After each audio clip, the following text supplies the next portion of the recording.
Eh bien, le premier point, c'est qu'on a quitté le périmètre, l'environnement sécurisé de l'entreprise.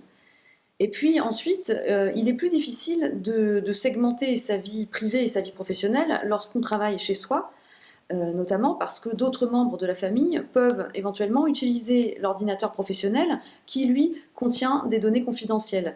Or, s'il est utilisé pour consulter des sites internet, par exemple, comme un site de shopping ou un site de réseau social, eh bien, si ces sites sont infectés, ils vont à leur tour infecter l'ordinateur, et cela représente un risque majeur pour le professionnel, qui peut voir notamment sa responsabilité engagée s'il a subi des fuites de données confidentielles importantes.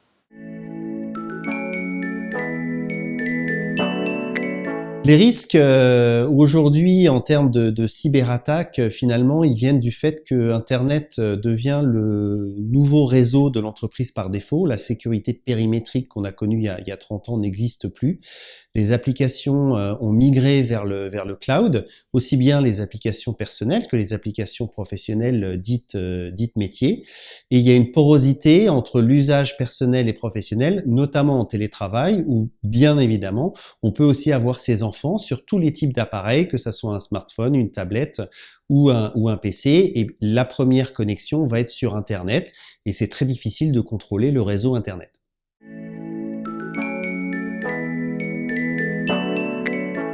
Quelles sont les méthodes donc pour pirater les télétravailleurs? On va retrouver deux grandes catégories. La première, c'est de s'en prendre tout simplement à l'utilisateur, essayer de le manipuler avec l'attaque la plus importante qui est ce qu'on appelle le phishing, qui correspond à 90% des attaques et qui consiste à envoyer un mail pour tromper l'utilisateur et le faire cliquer et in fine lui voler son mot de passe par exemple tout simplement. Également, quand l'utilisateur va surfer sur Internet, il va pouvoir se retrouver sur des sites qui sont malsains et on va l'amener à cliquer sur des choses, donner de l'information, donner à nouveau son mot de passe, par exemple. Et puis l'autre technique d'attaque, c'est tout simplement de s'en prendre aux équipements eux-mêmes, aux vulnérabilités qu'ils peuvent avoir, ce qui nécessite justement des applications pour se protéger et que ça n'arrive pas.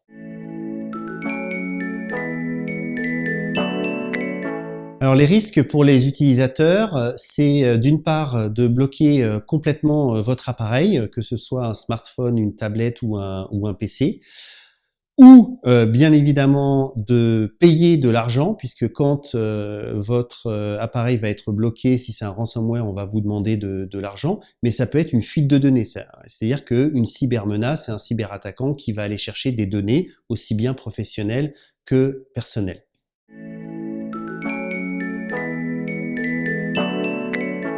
Alors, la première barrière contre les malwares sur un ordinateur, c'est l'antivirus. Donc, on achètera et on installera un antivirus qu'on gardera toujours à jour, parce que les mises à jour renforcent son efficacité. De même, on conservera les paramètres configurés par défaut au moment de son installation, parce que ces paramètres fournissent un niveau de sécurité optimal qui répond aux menaces actuelles. Donc, on évitera de désactiver des composants importants, comme par exemple le contrôle parental, ou bien l'analyse des sites web en temps réel. Et puis enfin, on protégera l'accès à l'antivirus par un mot de passe, donc un mot de passe dit fort qui contiendra au moins 8 caractères et qui sera changé de manière très régulière. Dans les bonnes pratiques pour sécuriser les télétravailleurs, on va en retrouver trois principales à mon sens. La première étant tout simplement d'être sensibilisé et de se savoir dans un environnement où on va travailler et donc d'agir en conséquence et de se protéger en conséquence. La deuxième, ça va être de cloisonner tout ce qui est perso et tout ce qui est pro. C'est-à-dire que pour accéder à l'entreprise, on va utiliser un équipement qui est un équipement de l'entreprise. Pour faire ce qui est perso, on va utiliser ces équipements perso et on ne va pas mélanger les deux. Et puis pour accéder à l'entreprise, on va utiliser, on se doit d'utiliser aujourd'hui des techniques un peu plus évoluées d'authentification forte qui vont permettre de se parer de vol de mot de passe par exemple de l'utilisateur et donc de protéger l'entreprise contre ces pirates qui auraient volé des mots de passe.